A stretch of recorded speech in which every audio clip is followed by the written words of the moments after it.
por favor. Sí, de la clase pasada sí tengo varios que me han participado. Tengo harto, unos, no exagero, debo tener de 15 que han participado. Igual sigan participando para poder consignar sus notitas, ¿no? Muy bien, chicos, entonces vamos con nuestro tema. Así, voy a presentar en pantalla. Hoy vamos a hablar de un tema bastante interesante que ustedes deben conocer como estudiantes de secundaria, lo que corresponde en este caso a lo que son los géneros literarios, ¿sí? Es el tema que vamos a desarrollar el día de hoy. A ver, un momentito, si se observa mi pantalla, me confirman si se ve mi pantalla, por favor, chicos.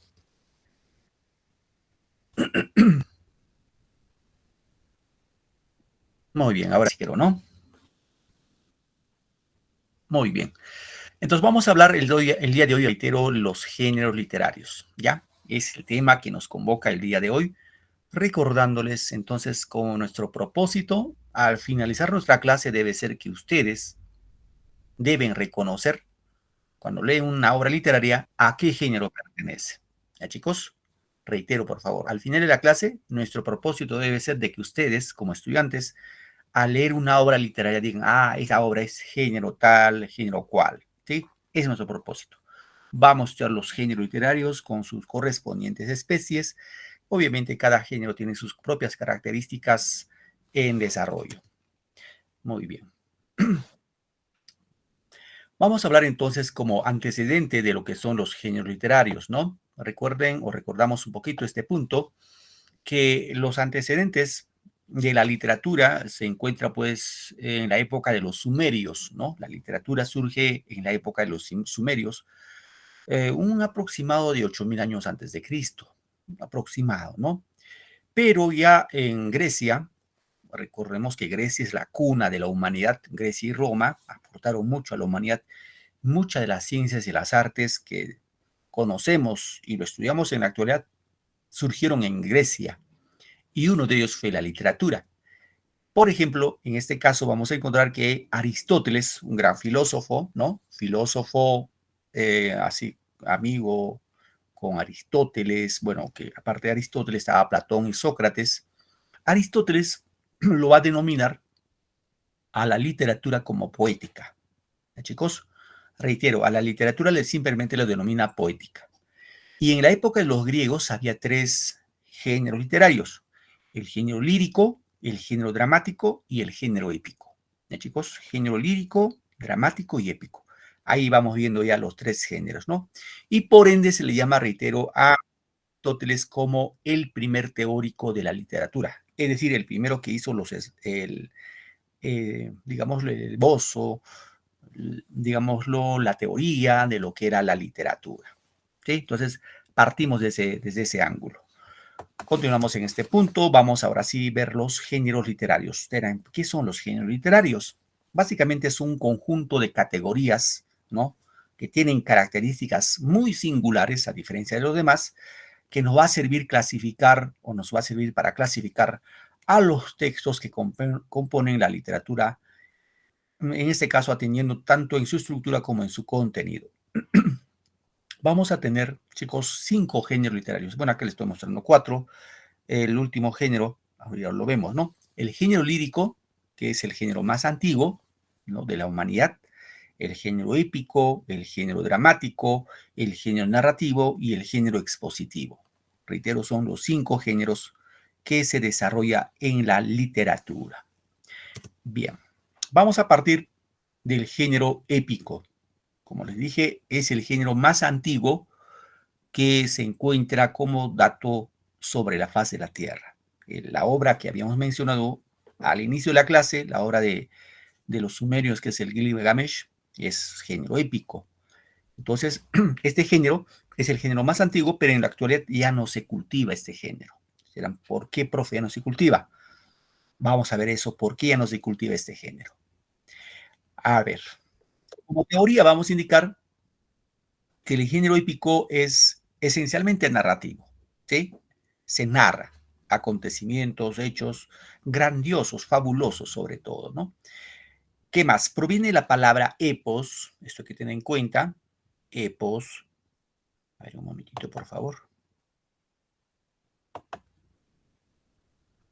Acá estamos, epos que significa lo que se narra. De ahí viene el término épico, ¿no? De epos. ¿Qué más? Encontramos descripciones de lugares, sobre todo lugares, objetos y retratos de personajes, ¿no? Ahora, el género épico tiene 3 especies. No se olviden, el género épico tiene 3 especies. Con esa especie así como subcategorías. La epopeya, ¿no? Que es seguramente el género más importante del género épico, la epopeya, el cantar de gesta y el poema épico. De esos 3 especies del género épico, las 2 primeras son las más importantes, las más difundidas, la epopeya y el cantar de gesta. El poema épico no es, digamos, no fue muy difundido, sobre todo en este caso en Europa. En Europa va a destacar. Pero la epopeya y el cantar de gesta tienen un trasfondo más interesante, llamémoslo así. La epopeya, por ejemplo, chicos, es un relato extenso, ¿no? Creado en verso, está escrito en verso, ya saben que es verso, ¿no? Que hemos visto la clase pasada. Reitero, relato extenso, profuso, es amplio, creado, escrito en verso. ¿Qué más? Sus protagonistas tienen características ejemplares y considerados modelos a seguir. Son guerreros, en este caso héroes, hombres virtuosos con valores ideales por un pueblo o una nación. En la epopeya, queridos alumnos, vamos a encontrar como personajes a dioses, semidioses y grandes héroes. Ya, es una característica de la epopeya. Reitero, dioses, semidioses y grandes héroes. Ejemplo, tenemos acá la obra La Ilíada de la Odisea, del autor Homero, la Eneida del autor romano Virgilio, entre otros, ¿no? Tenemos en el cantar de gesta, la segunda especie del género épico, en este punto va a narrar historias de un pueblo a través de un héroe y son ejemplos, modelos de un pueblo, ¿no? Aparecieron en la época medieval. Ojo, la epopeya aparece en la época antigua, en la época de la literatura clásica de Grecia y Roma. El cantar de gesta ya no se desarrolla en la época antigua, sino en la época medieval, siglo V al siglo XV después de Cristo, ¿no? Son de carácter anónimo y hecho por los juglares. ¿Y qué son los juglares? Básicamente son poetas del pueblo, ¿no? Y como ejemplo tenemos al poema del Mío Cid, ¿no? En este caso en España, el cantar de los Nibelungos en Alemania, el cantar de Roldán en Francia. Y por último vemos esta parte, el poema épico, ¿no? Narra grandes hazañas escritas en octava real. El autor presenta de manera objetiva sucesos reales o ficticios que suceden en nuestra vida. Como ejemplo tenemos ahí la obra La Araucana de Alonso Ercilla, La Cristiada de Diego de Ojeda, entre otros. Chicos, bien, a ver, Roberto levantó la mano. Dime, Roberto, ¿alguna duda, hijo?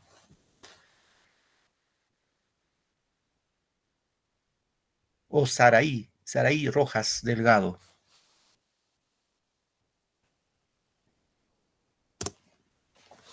Bien, entonces continuamos, chicos. Continuamos. A ver, en esta imagen, ¿quién es este personaje de esta imagen? ¿Alguien recuerda? En películas, por lo común en las películas hemos visto este personaje. ¿Alguien recuerda?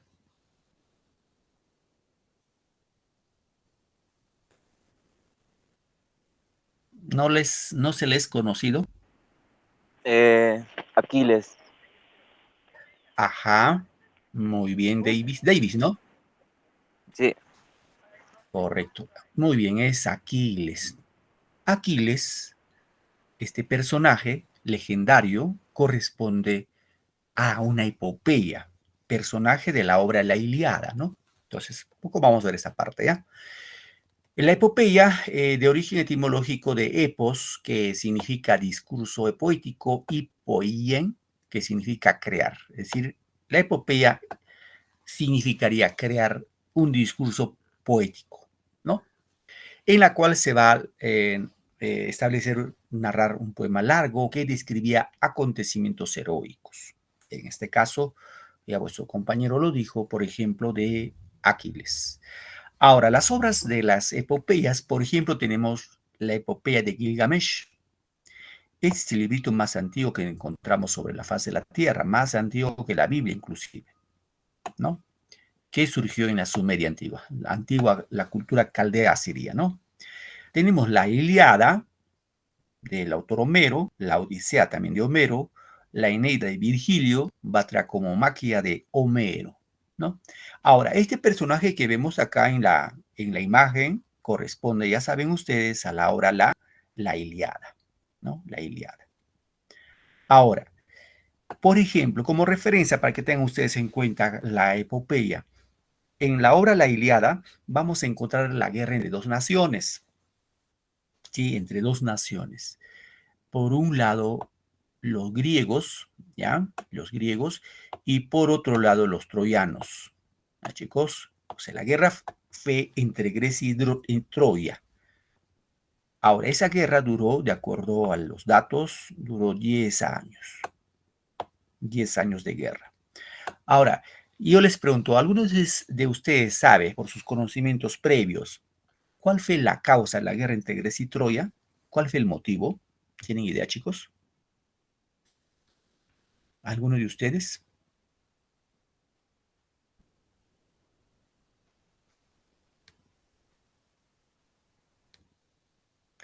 ¿Tienen idea?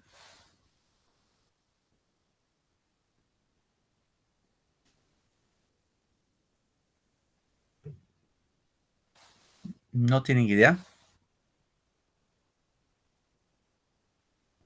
Ya. Bien, la causa de la guerra entre Grecia y Troya fue por una mujer, ¿ya? Por una mujer, aunque ustedes eh, parezca paradójico, pero sí, la guerra fue por una mujer. ¿Y quién fue esa mujer? Fue Helena, ¿ya? Helena.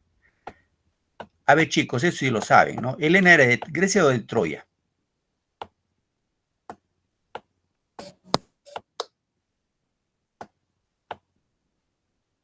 De Grecia.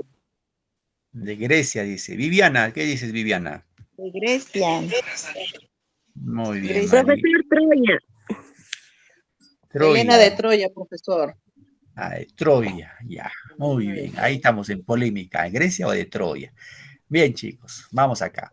Esta mujer, Helena, que era una mujer muy hermosa, era de Grecia. Era de Grecia. Ya, chicos.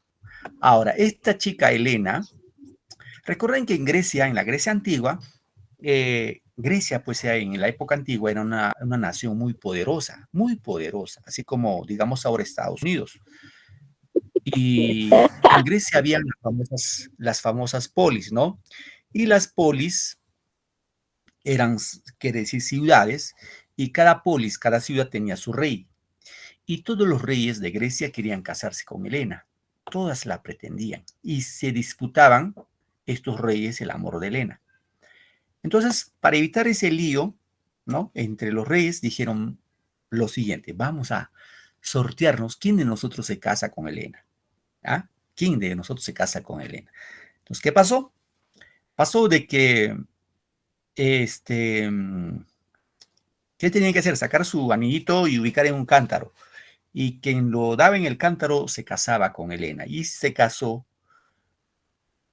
con Helena un ancianito de nombre Menelao. Ya no tan anciano, pero ya de avanzada edad, Menelao. Menelao se casó con Helena. Obviamente todos los reyes griegos hicieron la promesa de respetar ese matrimonio, ¿no? Así que Menelao y Helena se casaron. Y en Troya había un rey, el rey Príamo y su esposa Écuba. Tenía dos hijos, bueno, tenía más, pero los dos príncipes eran Héctor y Paris. Y un día envía a Paris, al príncipe Paris, al palacio de Menelao.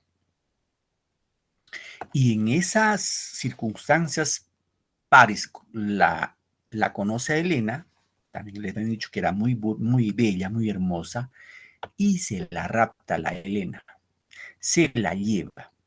¿A dónde? A Troya. Se va a Troya. Enterados los griegos que un troyano se ha raptado a la mujer más hermosa, se desata la guerra, ¿no? Reitero, esa guerra duró 10 años. Ahora, entre los griegos, el héroe era este señor Aquiles, ¿no? Aquiles. Entre los troyanos, el héroe era Héctor. Ahora, entre Aquiles y Héctor había diferencia. Aquiles era un semidios. Héctor era un humano. Ahora, ¿por qué semidios? Porque en este caso Aquiles, de acuerdo a la mitología griega, se dice que su madre fue la diosa Tetis, la diosa del mar, y se enamoró de un mortal, de un humano de nombre Peleo. ¿Ya, chicos? Diosa más humano, fruto de ese amor sale semidios, mitad dios, mitad humano, que fue en este caso Aquiles. Ojo, en la época de los griegos, los dioses, ojo, no era un solo dios, ellos creían en la existencia de varios dioses. Y esos dioses no eran pues imaginarios, sino convivían con la humanidad y tenían las mismas debilidades humanas. Entonces, la diosa Tetis se enamoró de Peleo y fruto de ese amor nació Aquiles. Y la tradición dice que cuando nació Aquiles, la mamá de Aquiles lo llevó al mar, ¿no? Lo cogió de su piecito, bebito, nacillito, y lo metió de cabeza al mar. Y toda la parte que lo mojó el mar fue invencible, menos su talón izquierdo, porque ahí fue lo que lo cogió. Y eso era su punto débil. Aquiles era casi inmortal, no inmortal, casi inmortal, excepto su talón izquierdo. Entonces, esas situaciones de guerra entre Grecia y Troya, en la que van a participar, ojo, participan dioses, ¿no? Atenea, Zeus, Minerva, etcétera, etcétera. Semidioses también, como en este caso Aquiles, y humanos como Héctor, también como Paris, ¿no? Entonces, es la característica de una epopeya en la que van a participar, reitero, dioses, semidioses y héroes. Chicos, es una característica singular propio de una epopeya. Bien, vamos con el cantar de gesta. El cantar de gesta ya hemos indicado momentos atrás que se da inicio o se escribe en la Edad Media, ¿no? Donde se van a contar hazañas de un solo héroe. Ahí ya no es Dios ni semidios, ahí solamente es un héroe, es un humano, ¿no? El protagonista dice debe ser un caballero, ¿no? Con cualidades excepcionales, que debe tener valentía, debe tener honor, debe tener lealtad. Características o ejemplos de esta obra tenemos, por ejemplo, el Cantar de Roldán. En este Cantar de Roldán va a explicar o se narra el origen del pueblo francés. En el Cantar de los Nibelungos narra el origen del pueblo alemán. En el Cantar del Mío Cid narra el origen del pueblo español, por ejemplo, ¿no? En el Cantar del Huestes de Igor, así como el Cantar de Beowulf en el norte de Europa, ¿no? Entonces, en este caso, en los cantares de gesta, que se desarrollan en la Edad Media, necesariamente van a narrar a un solo héroe que va a protagonizar la consolidación de una nación, en este caso naciones europeas. ¿Ya, chicos? Muy bien, entonces esa es la característica de la epopeya. Reitero, en la epopeya, chicos, está escrito en verso, en poema, son narraciones extensas. Y por lo común acá, el autor de la obra narra lo que va a observar, ¿no? Tanto el cantar de gesta como en las epopeyas, ¿ya, chicos? Y su contraparte del poema épico viene ahora, en este caso, el género lírico.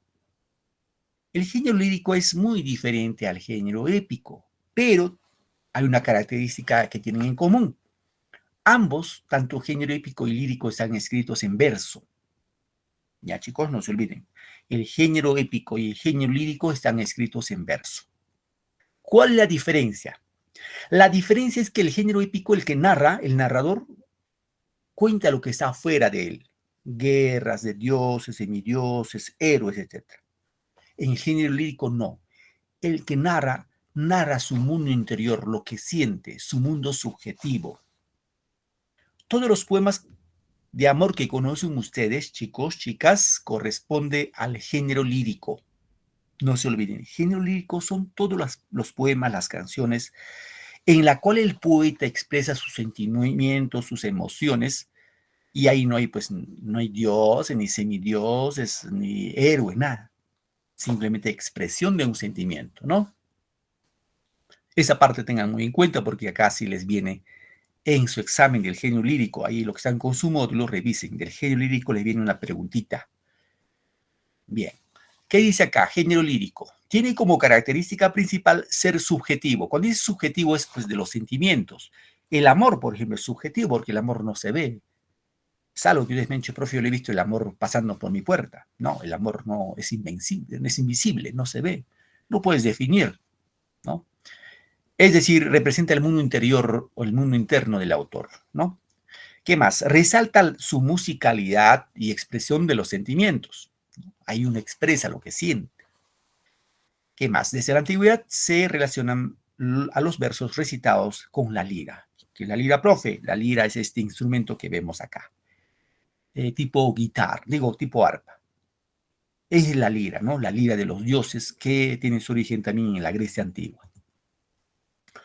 Ahora, el género lírico tiene especies, así como hemos visto el género épico tiene especies, que se epopeya, cantar de gesta. En género lírico también hay especies. Observen acá, el primer género es el égloga. Es un poema bucólico o campestre. Cuando dice bucólico se refiere al campo, ¿ya? Se va a idealizar la vida de los pastores y tratar temas humanos. Es el égloga. Madrigal, que es otra composición poética, ¿no? De corte amoroso, expresa sentimientos delicados y son por lo común breves, cortos, ¿no? Elegía, es otra especie lírica, es un poema funesto de profunda tristeza por la muerte de un ser querido, ¿no? En este caso, ilusión y tiempo, ¿no? La oda es una composición poética que exalta o alaba una cualidad o a una persona, que desarrollan temas religiosos, filosóficos, heroicos y amorosos. Y epigrama, ojito, ojito, ahí está en su módulo, epigrama, composición poética breve que con precisión y agudeza se expresa un motivo por lo cual, o por lo común, de tipo festivo y satírico. Es el epigrama es un poema épico, digo lírico, que su característica es que es satírico, burlesco. Obviamente es festivo, es alegre, ¿no? Esa es la característica del epigrama. Bien. Bueno, acá un poquito vemos los subgéneros o especies del género lírico. Recuerden, está escrito en verso, ¿no? La oda, por ejemplo, es una composición poética de tono elevado, donde se recoge una reflexión y tiene la finalidad de dar homenaje, exaltar a los dioses, atletas, guerreros. Ojo, exaltar, no es que se narra, sino se exalta. ¿Qué más? Las odas originales eran cantadas con el acompañamiento de algún instrumento musical como la lira. ¿Sí? Es la época de los griegos. La elegía es una composición poética relacionada con acontecimientos que provocan dolor, tristeza, ¿no?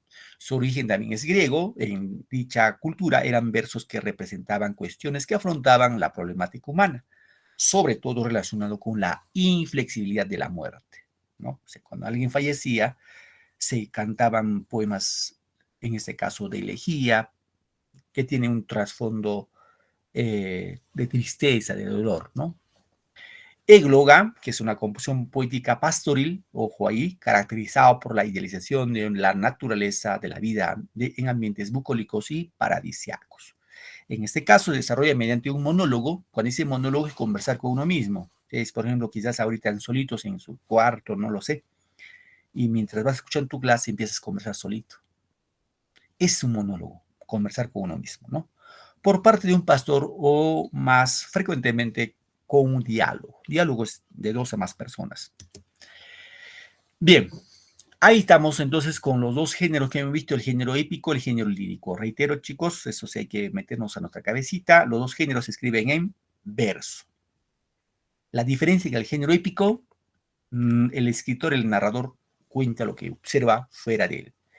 En la lírica, el género lírico, el poeta, el narrador no, el poeta va a expresar lo que siente, su mundo interior, sus sentimientos.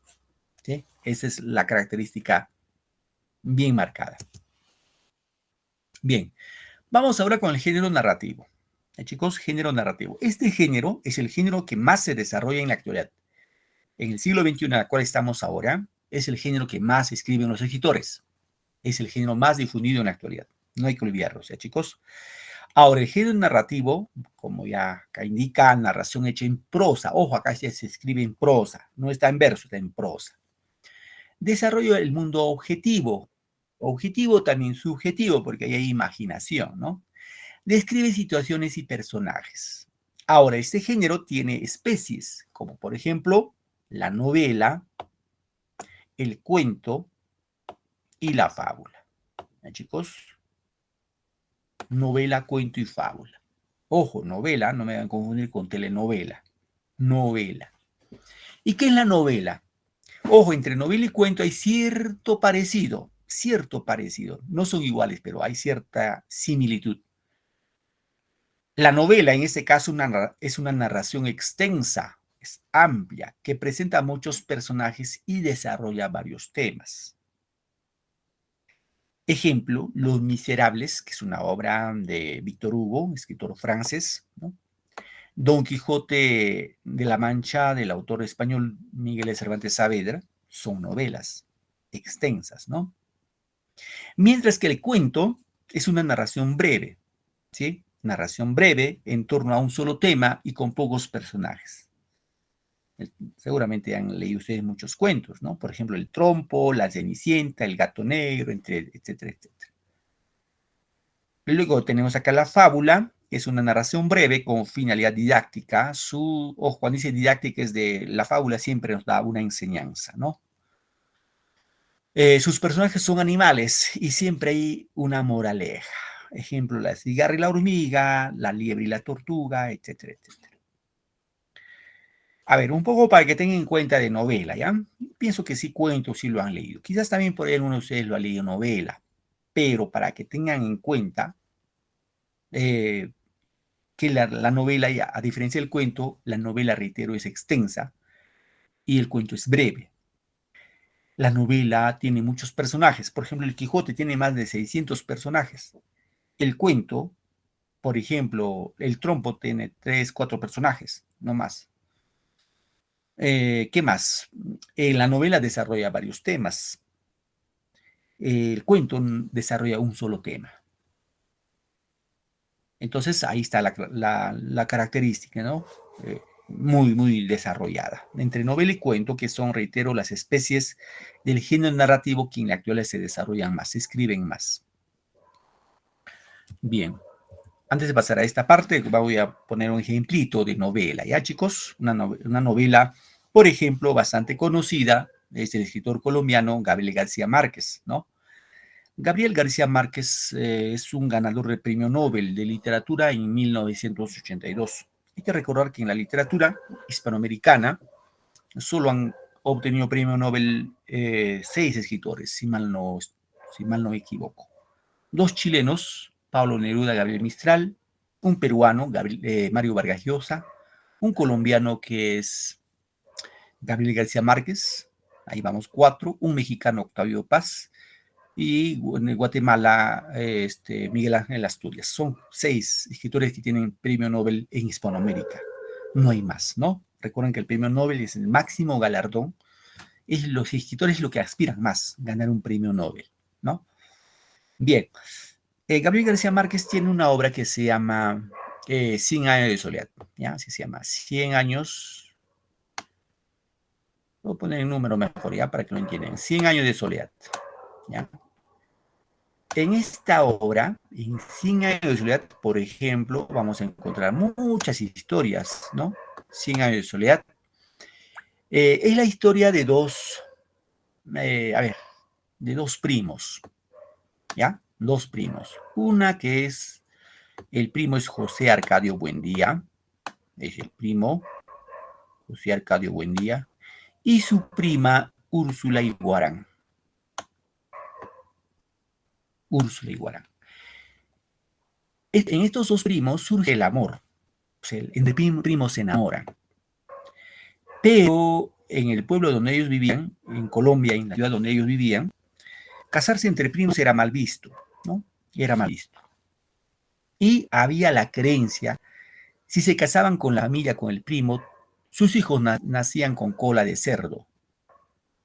Es la creencia ya. Entonces, estos primos, José Arcadio y Úrsula Iguarán, deciden escaparse.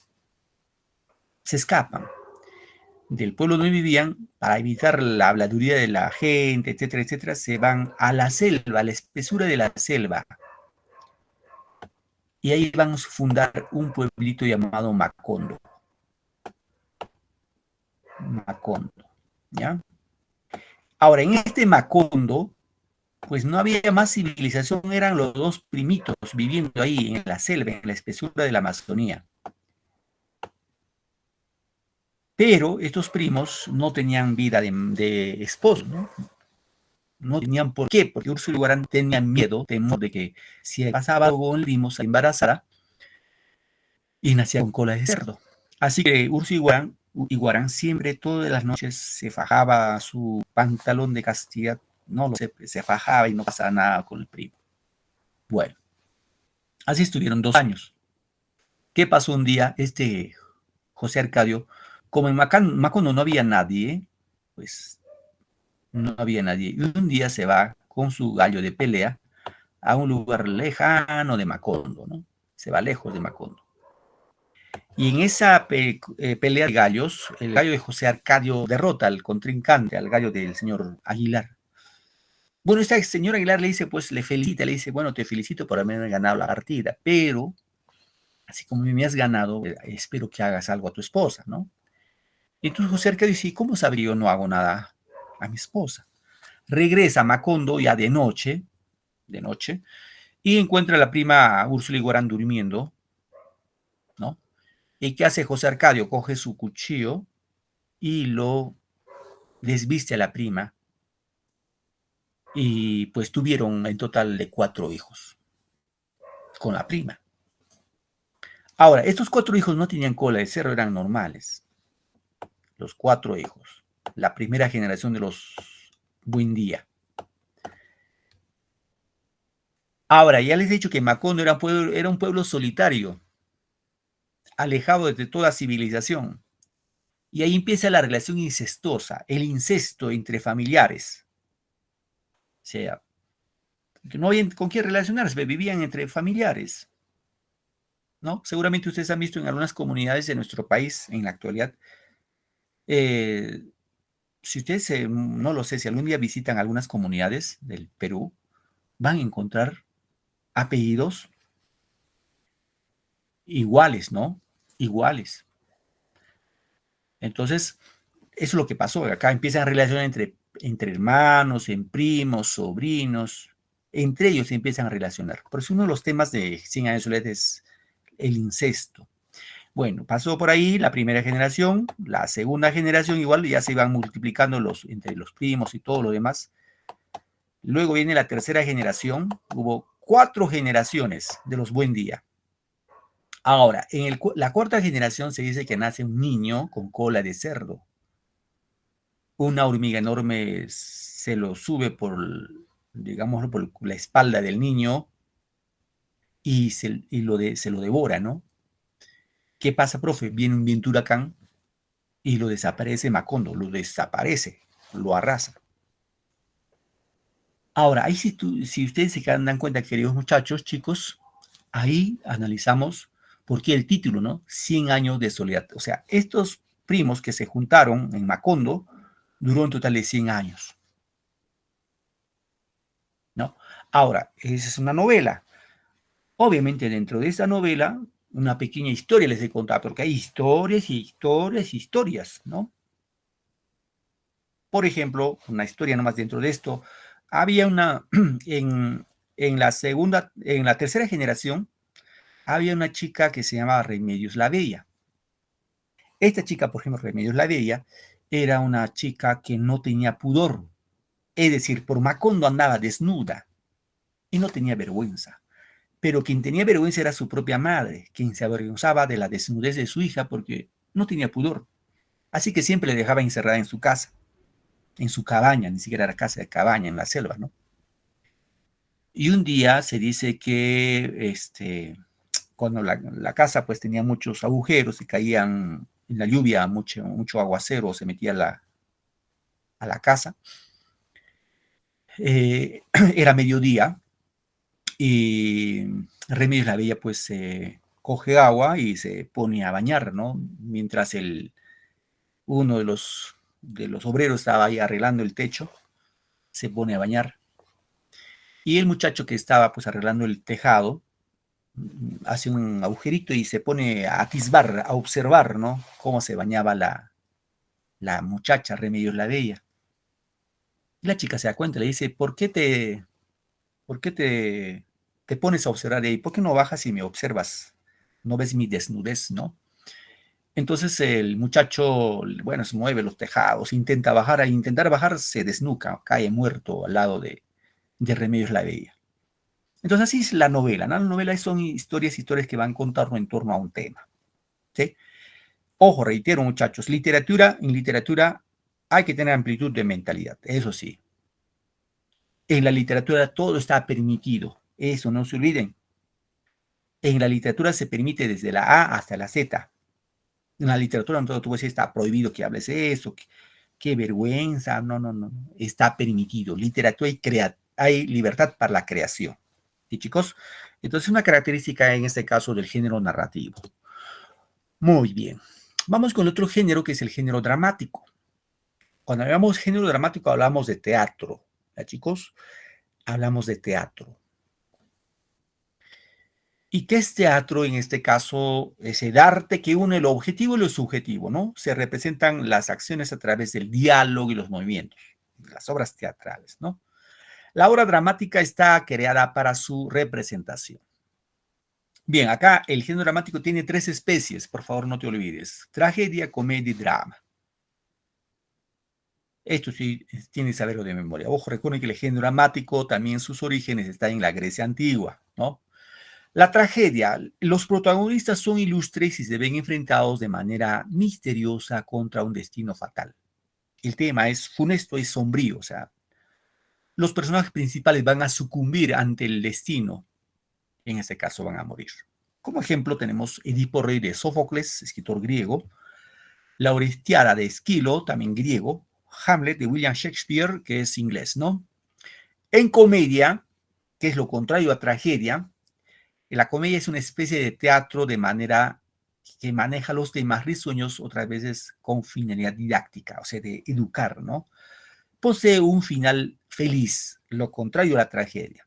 Ejemplo, Las nubes de Aristófanes, griego, El avaro de Molière, que es francés, Ñacatita, Ascenso Segura, que es peruano, ¿no? Y el otro que es drama, recuerden que drama, queridos alumnos, es la especie de teatro que une tragedia con comedia. Se combina entre la tragedia y la comedia. Ese es drama. No te olvides, por favor. En la cual va a haber situaciones personales o sociales, surge un hecho funesto y al final es feliz, ¿no? Ejemplo, Yantay, de la literatura incaica, autor anónimo, Fuente Ovejuna de Lope de Vega, ¿no? Escritor español. La vida y sueño de Calderón de la Barca, también escritor español. Bien, vamos acá un poco de la tragedia, ¿ya, chicos? Un ejemplo de tragedia. A ver, ¿quién de ustedes ha escuchado hablar de la obra Edipo Rey? ¿Alguien ha escuchado, ha leído la obra Edipo Rey?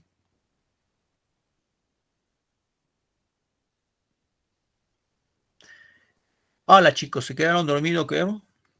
Yo hablo mucho, creo. Hoy sí he hablado mucho porque el tema, así no lo amerita, es pura teoría. ¿Alguno de ustedes ha escuchado hablar de Edipo Rey, queridos alumnos? No, Muy bien, correcto, Barbarita. Claro, si no lo han escuchado, pues está bien, ¿no? Ahí es la idea que participen, porque si no voy a pensar que todos están no habidos. A ver, breve nomás ya, porque el tiempo nos va a ganar. Edipo Rey es una obra de un griego, de autor Sófocles en este caso. A ver, Edipo Rey trata la historia de lo siguiente. había en Tebas, Tebas es un lugar en Grecia, en este pueblo de Tebas había un rey que se llamaba Layo, el rey Layo, y su esposa, la reina en este caso, la reina Iocasta, ¿ya? Layo y Iocasta, reyes de Tebas. ¿Qué pasó? Estos dos reyes jóvenes, muy jóvenes, un día se van al templo de Delfos. En el templo de Delfos había un oráculo. Ojo, en el templo de Delfos, en Grecia se dice que en el umbral, en la parte superior del templo, había una frase que decía, Nocete ipsum. Nocete ipsum, que descifrado al español diría, hombre, conócete a ti mismo y conocerás a los demás. Entonces, en ese templo habían 24 adivinos que podían ver el futuro. Entonces, Layo y Yocasta un día se van a Delfos y van a preguntar su futuro en uno de los adivinos, y el adivino le dice lo siguiente. Escucha, querido alumno, le dice lo siguiente. A Layo le dice, mira, Layo, vas a tener un hijo y ese hijo te va a matar. Y a Yocasta le dice, una vez que ha matado a Layo, se va a casar contigo. Bien. Tiempo después, Yocasta queda embarazada, nace un niño, y para evitar el oráculo, que se cumpla el oráculo, lo van a mandar matar a ese niño. El siervo, que fue encomendado a atarlo y llevarlo a una distancia de Tebas y matarlo, se va con ese propósito. Digámoslo, siervo, lo ata de pies y manos y se lo lleva pues al niño recién nacido. Y cuando está a punto de matarlo, se compadece y se lo regala a unos caminantes que iban por ahí. Se lo regala. ¿Y quiénes eran esos caminantes? Eran una pareja de esposos que no pudieron tener hijos, que uno se llama Pólibo y su esposa Mérope. ¿Ya? Pólibo y Mérope. Lo van a adoptar a ese niño y le van a poner el nombre de Edipo. Edipo en etimología, querido alumno, si estás atento, acuérdate esto. Edipo en etimología significa de pies hinchados.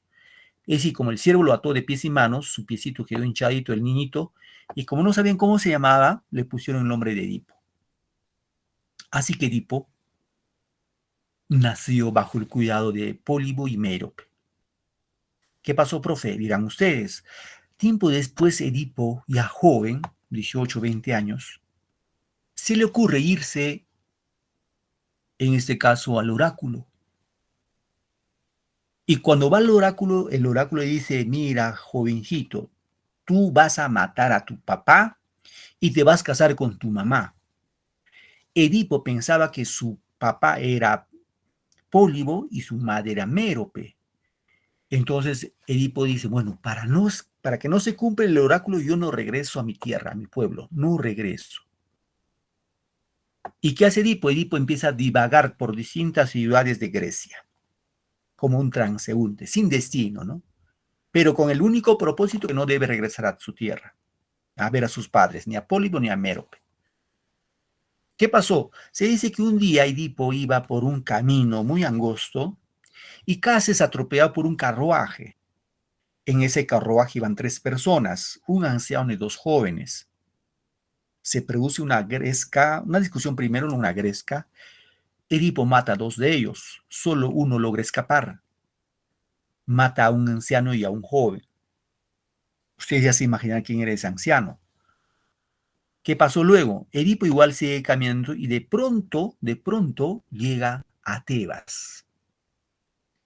En Tebas estaban buscando al esposo de Yocasta, al rey de Tebas. ¿Por qué? Porque el único sobreviviente había indicado que el asesino de Layo no fue uno solo, sino fueron unos delincuentes que los atracaron y los mataron.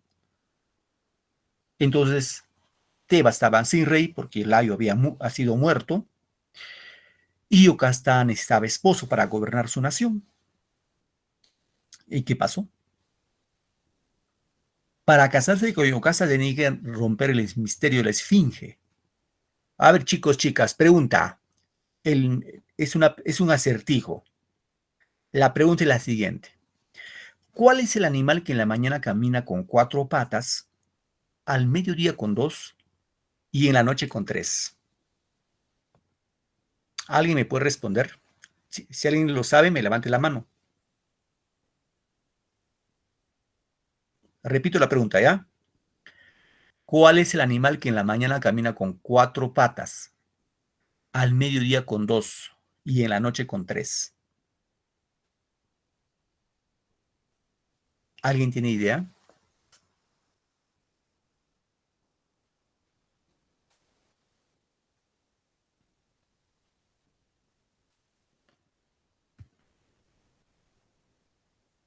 ¿No tienen idea, chicos, de verdad?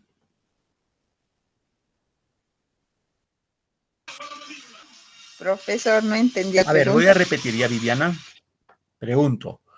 La pregunta es la siguiente, es un acertijo. ¿Cuál es el animal que en la mañana camina con 4 patas, al mediodía con 2 patas y en la noche con 3 patas?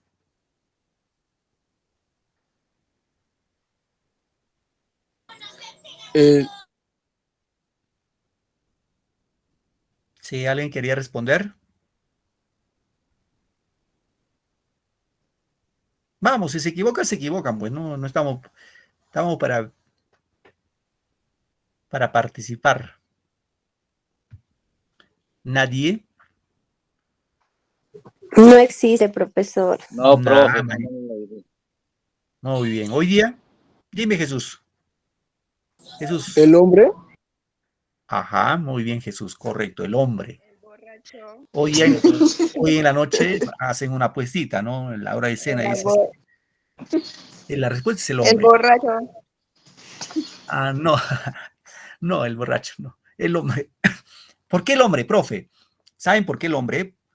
Dije, en la mañana camina con 4 patas. Cuando somos bebitos, gateamos de 4.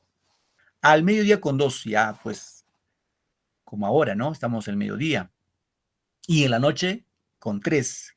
Cuando ya somos viejitos, nos apoyamos con el bastoncito y ya caminamos con 3 patitas.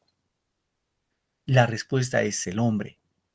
En este caso, Edipo rompió el misterio de la esfinge y se casó con Yocasta. Tuvieron 4 hijos con su propia madre. Y nunca se hubiera sabido la verdad. Pero ¿qué pasó? En Tebas la gente se moría. Entonces, cuando Layo fue a consultar al oráculo, él mismo fue, digo, Edipo fue a consultar al oráculo, el oráculo le dijo, en este caso, Tiresias, el adivino Tiresias, le dice, mira, para que calme la peste en tu pueblo, lo que tú tienes que hacer es buscar al culpable de quién mató a Layo, porque el asesino de Layo está en Tebas, y para que calme la peste tiene que el asesino irse de Tebas. Y cuando hace las indagaciones, se entera de que Edipo era el padre de Layo a quien había matado y se había casado con su propia madre. Entonces, lo que hace Yocasta es ahorcarse con su propia cabellera, se ahorca, y Edipo coge los prendedores de su madre, los prendedores se pincha los ojos y se maldice, ¿no? Dice que no quiere nunca más ver la luz del día y se maldice cómo pude haber engendrado en la misma vientre donde engendré a mis hijos, ¿no? Entonces es una tragedia, en la cual encontramos una historia fatal, funesto, sombrío, ¿no? Muy bien, chicos, eso como referencia. Y para terminar esta partecita, el texto expositivo es el género que poco se ha difundido, es poco trabajado, ¿no? Y como característica esencial tenemos acá el ensayo, ¿no? Es un texto escrito en prosa, en donde se analiza, interpreta, evalúa, enjuicia un tema. Se considera, en este caso, a Michel de Montaigne como el creador del ensayo, que es un francés. El ensayo, la característica es que se plantea un problema cotidiano, real, y se busca alternativas de solución desde el ángulo, en este caso, literario. ¿Sí, chicos? Desde el ángulo literario. Bien, ¿alguna pregunta, queridos alumnos? ¿Alguna pregunta hasta acá? Con toda confianza, por favor. ¿Alguna duda?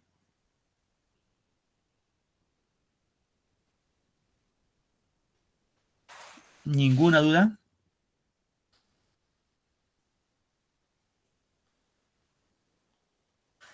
Me parece que hoy sí les cortaron la boca para que no puedan hablar. Muy bien, entonces si no hay ninguna pregunta, ninguna duda, queridos alumnos, nos vamos a quedar esta parte. Ya nos encontramos la próxima clase. Vamos a hablar un poco de figuras literarias, en la cual van a participar más por el tema mismo, ¿ya? Gracias, chicos, por su tiempo y su paciencia y nos vemos ya la próxima clase. Que tengan un bonito día, Ya, fin profesor, de semana. chao. Hasta luego, nos vemos. Hasta la próxima, profesor. Hasta Gracias, luego, profe, cuídense. por la próxima. Gracias, profesor. Hasta la próxima. Hasta luego, chicos, cuídense. Chao, profe. Hasta luego.